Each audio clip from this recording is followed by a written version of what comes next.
بسم الله الرحمن الرحیم. سلامونه، ستړي مشئ، وخت مو بخیر. نن دوشنبه د روان لمریز کال د غبرګول یا جوزا دوهمه او د 2022 کال د می 23مه نیټه ده. تاسو د ژوندون د شپږو بجو خبري ټولګه ګورئ. د خبرونو په پیل کې تر ټولو مهم: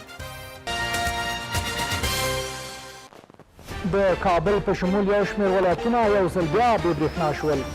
د سمنګان سیمه چارواکي وایي چې په دغه ولایت کې د ازبکستان وارداتي برېښنا 3 پایې د ناڅرګندو کسانو لخوا په بمونو الوزول شوي دي. په ټول هیواد کې د پولیو ضد واکسین پیل شو. د عامه روغتیا وزارت نن دوشنبه په ټول هیواد کې د پولیو ضد واکسین کمپاین پیلېدو خبر ورکوي. د اسلامي امارت په خبرو او عمل کې فرق دی. سیاسي شنونکي وایي چې د اسلامي امارت د مشرانو د خبرو او عمل ترمنځ لوی توپیر ښکاري. او په بهرنیو خبرونو کې به وګورئ چې په کاناډا کې د ورښت او طوفان له امله 8 کسان وژل شوي دي.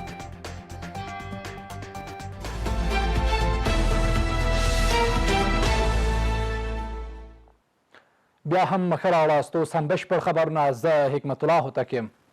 سمنګان کې د ازبکستان وارداتي برېښنا 3 پایې په بمونو الوزول شوي دي. د سمنګان سیمه چارواکي وایي چې په دغه ولایت کې د ازبکستان وارداتي برېښنا 3 پایې د ناڅرګندو کسانو لخوا په بمونو الوزول شوي دي. باختر دولتي خبري اژانس د ځایي چارواکو له قوله ویلي چې د برېښنا دغه پایې د ځای پر ځای شوي ماین چاودنو له امله په بشپړه توګه ویجاړې شوي دي. د وارداتي برېښنا د یادو پایو په ویجاړېدو سره د کابل په ګډون ګڼو ولایتونو باندې برېښنا قطع شوې ده. چارواکو ویلي چې د ویجاړو شویو پایو د بیرته رغولو لپاره تخنیکي ټیمونه د پیښې ځای ته رسېدلي دي. د افغانستان برېښنا ریاست تر دا مهاله په دې اړه څه نه دي ویلي. ویل کېږي چې د ویجاړو شویو پایو بیرته رغول به څو اونۍ وخت ونیسي.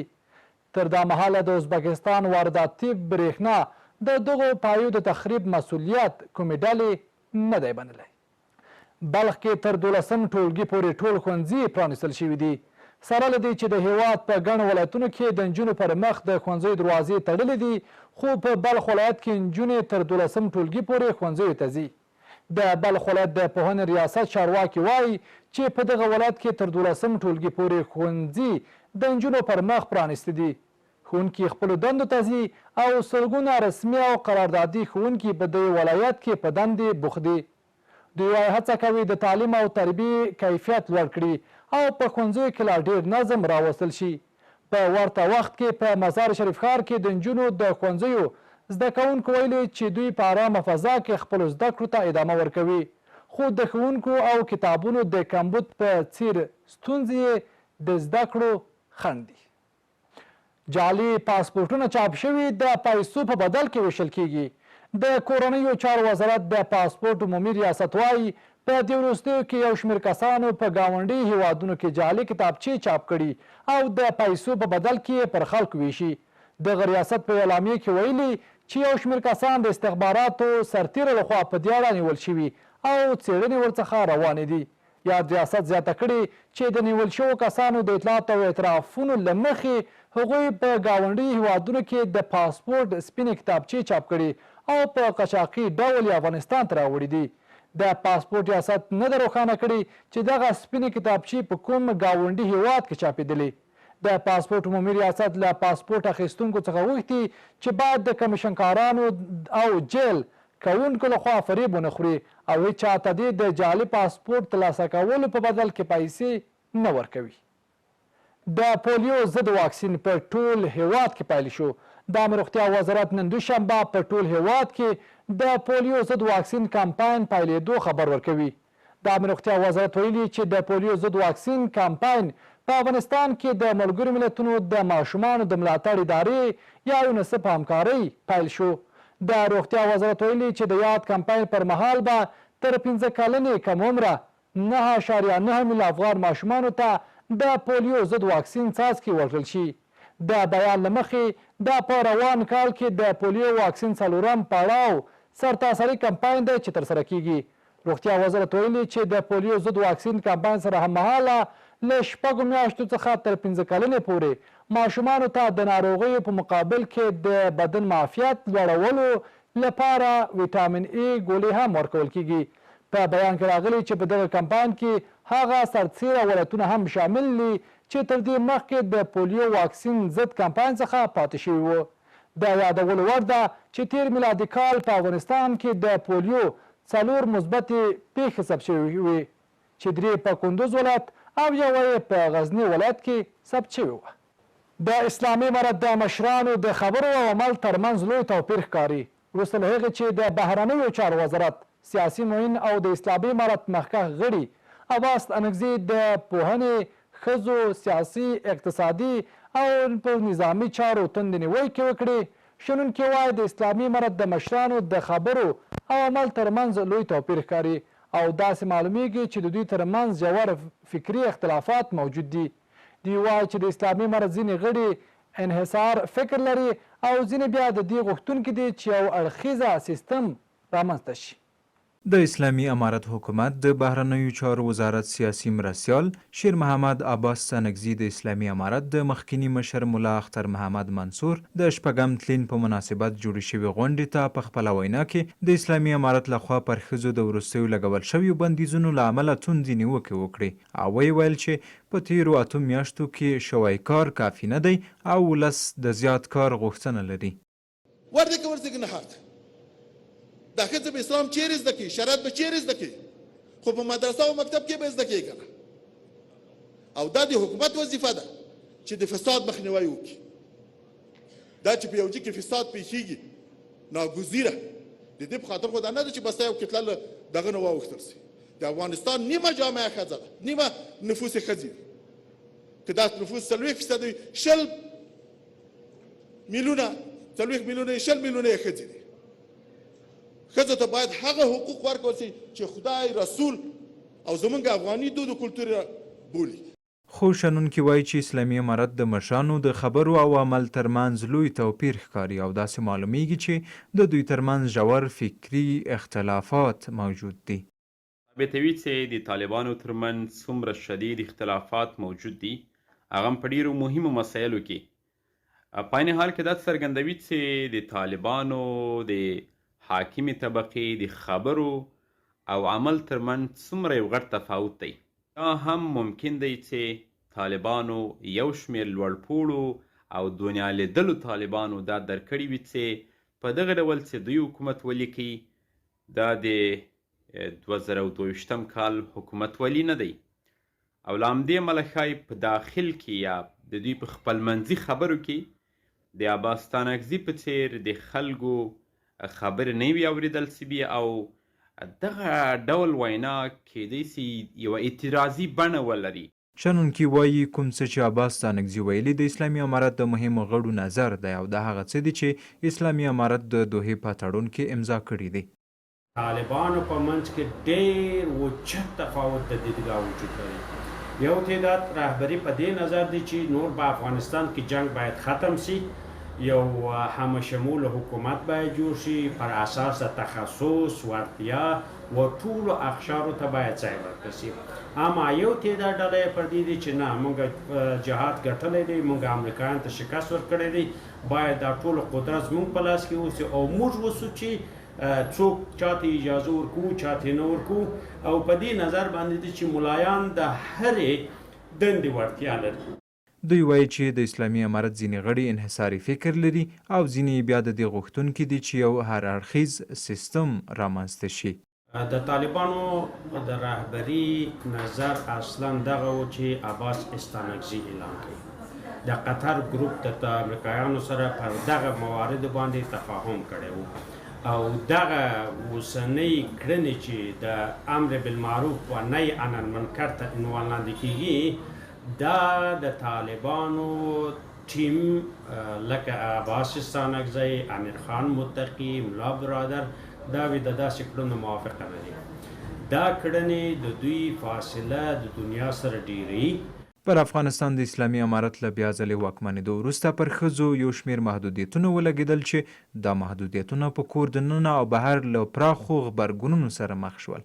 په دې محدودیتونو کې له شپږم ټولګي پورته د نجونو د ښوونځیو بندېدل هم شامل دي چې د نړیوالو سازمانونو له فشارونو سره سره لا هم تړلي دي. د کانونو او پټرولیم وزارت په تیرو 8 میاشتو کې 10 میلیارډ افغانۍ عواید ترلاسه کړي دي. د یاد وزارت ویان وایي چې په تیرو 8 میاشتو کې 10 میلیارډ افغانۍ راټولې شوې دي. د هغه په خبره له کورنیو او نړیوالو شرکتونو سره یې نوي تړونونه کړي دي تر څو زیات عواید ترلاسه او د کار زمینه برابره شي. خو اقتصادي کارپوهان زیاتوي که چیرې د معدنونو عواید سم مدیریت شي د افغانستان اقتصاد په پښو درېدلی شي. د کانونو او پټرولیم وزارت مسؤلین زیاتوي یاد وزارت د 8 میاشتو په موده کې 10 میلیارډ افغانۍ ترلاسه کړي دي. مسؤلین همداراز وایي په کارونو کې شفافیت موجود دی او هڅه کوي تر څو له نورو نړیوالو شرکتونو سره د کانونو د استخراج لپاره قراردادونه وکړي. نو دا اته قانون دي دا د لوی مقیاس دي. دغه رقم د لوی مقیاس قانونه یا معدنیات دا موږ خارجي یا بهرنیو شرکتونو تورکو او د سمال یا د وړوکي مقیاس هغه وخت خپل داخلي شرکتونو تورکو چې د افغانانو هم وس پرې رسیږي. د کانونو او پټرولیم وزارت ویان ډاډ ورکړ چې له نویو قراردادونو سره سم به ډیرو هیوادوالو ته کاري فرصتونه هم برابر کړي. موږ یو کلک عزم لرو چې په راتلونکي کې د معدنو پټرولیم وزارت دغه اقتصادي سکتور به انشاءالله ډیر قوي کو او هیوادوالو ته به په کاري زمینه او کاري فرصتونه په زیاته په پریمانه توګه باندې ورته مساعدې کو. د هغه څخه ښه مثال همدا اوس ویلی سو چې د قشقري معدنیات چې د تیلو د خامو معدنو تیل چې دا اوس مې د دې پرانستنه وکړه تقریبا په زرهاو نفر اوس هلته په کار باندې مصروفه دي. اقتصادي کارپوهان زیاتوي چې که د کانونو او پټرولیم وزارت ترلاسه شوی عواید په ښه شکل سره مدیریت کړي افغانستان له اوسني اقتصادي انزوا څخه وتلی شي. و اگر منابع زیرزمینی افغانستان و معادن افغانستان درست مدیریت شود بدون شک میتونه که افغانستان که از جمله فقیرترین کشورهای دنیا محسوب میشه به غنیترین کشورهای دنیا مبادل بسازه و فقر و بیکاری در افغانستان ریشه‌کن شود و افغانستان به طرف بالندگی و رشد اقتصادی حرکت بکنه. دا په داسې حال کې ده چې د یاد وزارت د ویان په وینا د تیر جمهوریت دولت د 8 میاشتو عواید د اسلامي امارت له 1 میاشتې عواید سره برابر ده چې دغه رقم ډیر توپیر لري. د افغانستان لپاره د ناروې سفیر د اطلاعات او کلتور وزارت له سرپرست سره لیدلی دي. د افغانستان لپاره د ناروې سفیر انریس لندمن د اطلاعات او کلتور وزارت له سرپرست خیرالله خیرخوا سره کتلی دي. لندمن په یو ټویټ کې لیکلي د دې لیدنې پر مهال یې د رسنیو د ازادۍ ارزښت او په ټولنه کې د میرمنو د ګډون په اړه خبرې کړې دي. د یادولو وړ ده چې د افغانستان لپاره د ناروې سفیر تر دې وړاندې د اسلامي امارت د یو شمېر نورو لوړپوړو چارواکو سره هم کتلي وو. بغلان ولایت کې د شورابک په نامه د سکرو یو کان کشف او پرمختیایي کار یې پیل شو چې د جیولوجستانو د اټکل له مخې څه باندې 8 میلیونه ټنه سکاره په دغه کان کې شته. د شمال د ډبرو سکرو تصدۍ مسؤلین وایي چې په دې کان کې د پرمختیایي کارونو لپاره اوس 3 تونلونه جوړوي او د ډیروالي لپاره هم پر پلان کار کوي. انجنیران نیوکه کوي چې پرمختللي وسایل او وسایط نه لري او د سکرو د استخراج لپاره له وروسته پاتې وسایلو څخه ګټه اخلي. نورحال زموږ د همکار په دې راپور کې. د بغلان ولایت په مرکز پلخمري کې د کارکر د سکرو کان په 3 کیلومترۍ کې د شورابک د سکرو کان کشف او انکشافي کار پکې پیل شو. مسؤلین وایي چې د جیولوجستانو د سروې له مخې تر 8 میلیونه ټنه زیات سکاره په نوي موندل شوي کان کې شته دي. نو دا خو یو نوی معدن ده د شورابک په نامه باندې چې د پلخمري ولسوالۍ د بغلان ولایت په ساحه کې او نوی اکتشافي کار پکې روانېږي انشاءالله او د موږ د انجنیر صاحبانو د اټکل په اساس باندې موږ ویلی سو چې دلته تقریبا تر 8 میلیونه ټنو پورې زغال موجود دي په دې ذخایرو کې. او هغه تولید کې زیاتوالی راولو. مخکې مثال موږ 15,000 ټنه له دغه ولسوالۍ نه زغال تولید کول یا 7,000 ټنه هم تولید کول، اوس به انشاءالله 12,000 ټنو ته 10,000 ټنو ته دا زیاتوالی راځي، پکې زیاتېږي به. د شمال ډبرو سکرو تصدۍ مسؤلین وایي چې د شورابک د سکرو په کان کې انجینرانو د څه باندې 8 میلیونه ټنه سکرو د شتون اټکل کړی دی، او که چیرې دغه کان کې تولید چټک شي هڅې شته چې څه باندې 400 کارکوونکو ته د کار زمینه برابره شي. کېدای شي چې دلته موږ د 400-500 نفر مصروف کړو په کار باندې، او ساحات پاک تثبیت شوي دي، او ذخیره د معدن تقریبا 8-9 میلیون ټنه زغال تخنیکی ټیم چې دا تثبیت کړی دی په د ساحه کې. د قانونو د برخې انجینران وایي چې د شورابک د نوي موندل شوي کان لپاره د 3 تونلونو جوړول په پام کې نیولي دي، او د ډیریدو لپاره هم پلانونه تر لاس لاندې لري. دوی نیوکه کوي چې د کان د کیندلو لپاره پرمختللي وسایل او وسایط نه لري، او په وروسته پاتې وسایلو له کان سکاره استخراجوي. از نگاه استخراج و از نگاه برنامه اول ما افریاتی عمل میکنیم. برنامه افریاتی داریم که در قدم نخست تونل ما مد نظر داریم که حفر بکنیم در این ساحه تا تثبیت ذخایر شود و تثبیت ساحه ذخایر شود. به خاطر استخراج زغال سنگ ما مسائل پیشرفته نداریم. بیل کلند است، عمو کراچی است، در بعضی ساعات چکش توک توک است. این ترانسپورتشن ما توسط ماشین‌های کش کننده و همچنین واگن ها صورت میگیرد در بالای خط واگن. از نقطه کاری تا بعضی ساعات ما توسط کراچی زغال انتقال میتیم. ما فعلا وسایل پیشرفته تکنیکی به خاطر استخراج زغال سنگ نداریم. وسایل بسیار ابتدایی است. مسئولین وایي چې د نوي موندل شوي شورابک کان له سکرو څخه به د غوري سیمنټو په فابریکه کې ګټه واخیستل شي. د شمال د ډبرو سکرو تصدۍ مسؤلین وایي چې له ټولو کانونو دغه تصدي په ورځني ډول له 40 نیولې تر 50 میلیونه افغانۍ پورې عاید لري. نورګل اندړوال، ژوندون تلویزیون، بغلان. ریچارډ بن د ملکي وګړو وژل غندلي وایي د دا ډول بریدونو مخه ونیسئ.